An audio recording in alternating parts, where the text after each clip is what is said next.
السلام علیکم، میں رفت خورشید گپ شپ ود رفت کے پلیٹ فارم سے آپ کے سامنے حاضر ہوں۔ انسان کو اپنی زندگی کو سدھارنے کے لیے نہ تو عمر کی قید ہوتی ہے اور نہ ہی اس کے لیے کوئی خاص وقت مقرر ہوتا ہے۔ یہ تو صرف میرے رب کا کرم ہوتا ہے جو انسانی سوچ کے زاویے کو یکسر بدل کے رکھ دیتا ہے اور ایک عام انسان اپنی زندگی کے اصل مقصد کو پا لیتا ہے۔ وہ خود غرضی کے بھنور سے نکل کر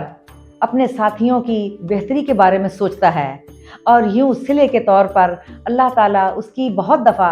ایسی غیبی مدد کرتا ہے جو انسان کو ورطہ حیرت میں ڈال دیتی ہے، اور آپ یہ کہنے پر مجبور ہو جاتے ہیں فَبِأَيِّ آلَاءِ رَبِّكُمَا تُكَذِّبَانِ۔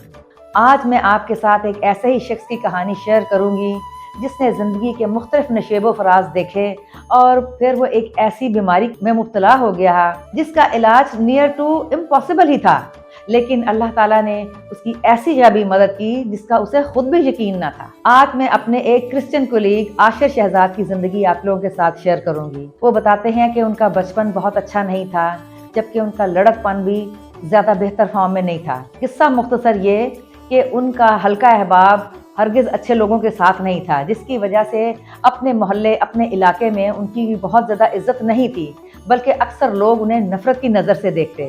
جبکہ ان کی شادی بعض مجبوریوں کی بنا پر بہت جلدی ہو گئی جب وہ جسٹ 9th کلاس میں تھے،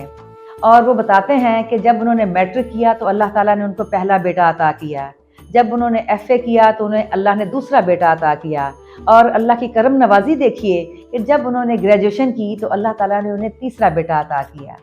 وہ بتاتے ہیں کہ جب مجھ پر پے در پے اللہ کی رحمتیں ہونی شروع ہوئیں اور میری بیوی جو کہ ایک بہترین ساتھ تھا،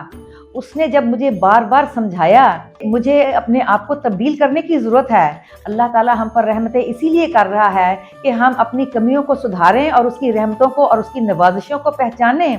تو وہ بتاتے ہیں کہ ان کی سوچ میں ایک دم سے تبدیلی آ گئی۔ وہ خود کہتے ہیں کہ یقیناً یہ بالکل سچ ہے کہ ایک کامیاب آدمی کے پیچھے یقیناً ایک عورت کا ہاتھ ہوتا ہے۔ میری بیوی نے میری زندگی میں سدھار لانے اور مجھے ایک نئی پرسنالٹی میں ٹرانسفارم ہونے میں بہت مدد کی۔ آہستہ آہستہ ان کی اپنے علاقے میں بہت عزت شروع ہو گئی، اور سب سے بڑی بات جو وہ بتاتے ہیں وہ یہ کہ ابھی میٹرک میں تھے جب انہوں نے ایک ٹیکسٹائل انڈسٹری میں فیبرک ڈویژن میں کام کرنا شروع کیا، اور یوں آہستہ آہستہ وہاں پر ان کی ترقی ہوتی گئی، اور 18 19 20 سال کی طویل محنت میں وہ فیبرک ڈویژن کے کنگ بن گئے۔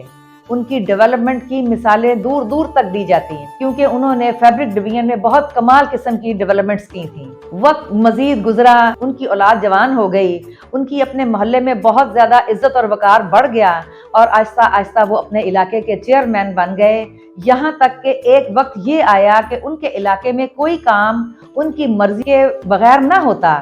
اگر کہیں بھی کوئی پریشانی آ جاتی تو لوگ انہیں بڑے کی حیثیت سے شامل کرتے اور ان کے مشورے سے سارے کام ہوتے۔ ایک دن ان کے ذہن میں یہ خیال آیا کہ اگر میرے رب نے مجھ پر اپنی نوازش کی ہے تو میں کیوں نہ اپنے گھر میں ایک چرچ بناؤں۔ چنانچہ انہوں نے اپنے علاقے میں پہلا چرچ کھولا جو آہستہ آہستہ بہت کامیابی کی طرف چلا گیا۔ لوگ ان کے بہت معتقد ہو گئے، یہاں تک کہ ان کا شہرہ تقریباً پورے پاکستان میں پھیل گیا، اور وہ مختلف جگہوں پر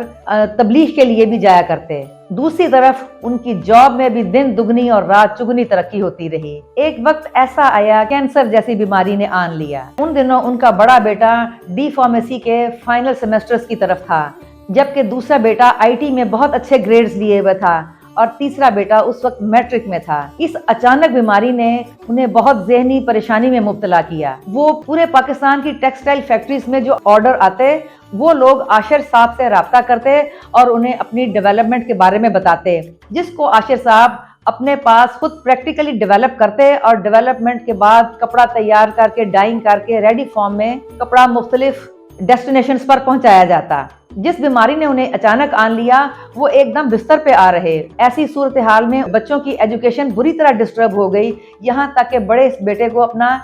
سیمسٹر ڈراپ کرنا پڑا کیونکہ سیمسٹرز کی فیس لاکھوں میں تھی، جبکہ کینسر کے علاج کے لیے بھی بے پناہ پیسہ چاہیے تھا جو کہ عاشر صاحب کے پاس نہیں تھا۔ جب انہیں کینسر کے علاج کے لیے شوکت خانم جانا پڑا